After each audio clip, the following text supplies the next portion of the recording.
Hey, we're back again for a quick recap of Game 1 of our Frostgrave campaign, running a Sigilist. So in the first turn, a mistake was made. The summoner that we were playing, he cast Wall and put the wall way out of range where it should have been. It was not caught until later. Once the wall went down, this cut our Sigilist off from her team. So in response, she cast Wizard Eye on the second story of a building. She failed that and had to empower the spell by taking a whopping 8 damage. The Summoner's Thief did pick up a treasure this round. An Ice Spider appeared on their table edge. Quickly, the Summoner Apprentice cast Wall to kind of corral it and box it in. Another treasure token was picked up this round, and the Snow Leopard arrived on the Summoner's table edge again. So karma, I guess, for misplacing the wall illegally. The Summoner's Thug did kill the Snow Leopard during the creature phase. The Ice Spider just bounced into the magical wall, just hanging on. Then she returned to, Sigilist won the initiative that round, cast Heal on herself and failed by 2 on the D20. She empowered to cast it, taking 2 more damage, so she got a net heal of 3. The Summoner countered by casting Imp. He failed it by 12 and took 2 points of damage. His apprentice was able to cast Imp later. He placed it across the table behind Cher's warband. Stunning the apprentice cast Heal on Cher, helping her to get back to her starting, back close to 14 health. In the soldier phase, both of her archers were able to get in position on the rooftops, and Cher's Thug one-shotted the Imp with a roll of 20 during the monster phase. And the Ice Spider was still making random moves, bouncing into walls and bouncing around on the side of the table. So in turn 3, Cher, the Sigilist, won initiative again and cast a push on the enemy Thug to move it away from the central token. The Summoner cast Fool's Gold on the Treasure Hunter who had picked up the central token. The casting roll failed. The Summoner decided to go for broke and empower it, losing another 7 health. The Treasure Hunter passed the will roll and was unaffected. Sunny, the Apprentice, cast Push on another enemy Thug. It was only a 12. Needing to push the Thug further, he empowered it to an 18, cutting his health way down. The enemy Apprentice tried to cast another wall, but failed. The Sigilist Thug rolled a 20 and chopped an enemy Thug in half. This cleared away all the immediate threats of the Treasure Hunter, who began moving the central treasure token.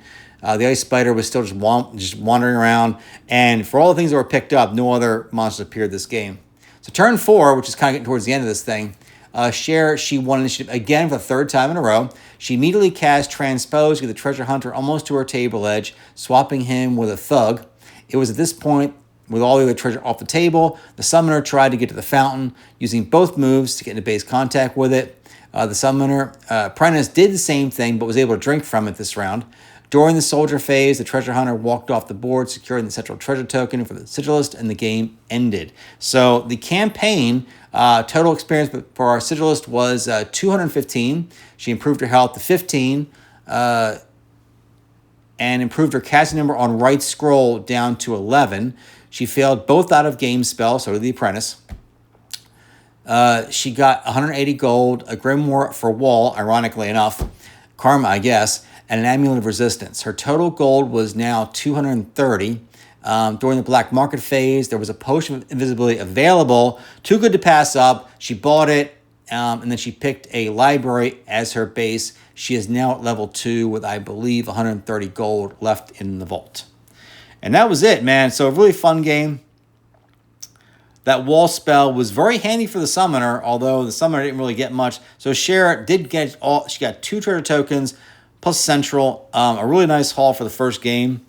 And yeah, great time.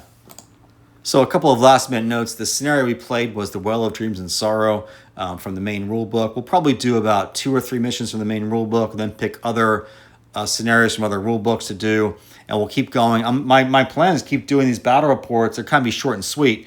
But to see how far this wizard can go, assuming she even survives Frostgrave, because it's not that uncommon that your wizard doesn't even make it to the end.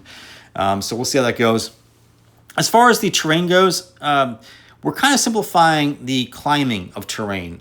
We're doing the Marvel Crisis Protocol approach, which is all the figures are size 2.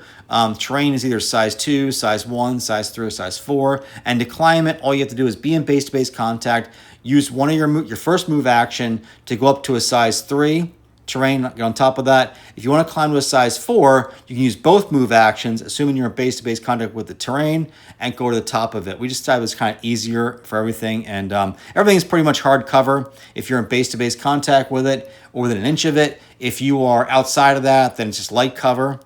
If you're within an inch, it's light cover, and then beyond that, it's just no cover. So trying to keep it really easy for us, and as we're moving forward with the campaign. Another quick thought was that spell Wall really came in handy for boxing off that wandering monster that showed up on their table side. Kept him out of their hair all game. And the walls never went down. They survived all their rolls at the end of the turns. So I have to reconsider the spell of Wall, because I never used it in Wizard I've created. I never thought it was that good of a spell. But after seeing the summoner use it, I can see, yeah. So it's kind of ironic that when we rolled the treasure, that's what the spell book they got. So I don't know if that's thematic or what, or karma, but just really a fun way to end this thing.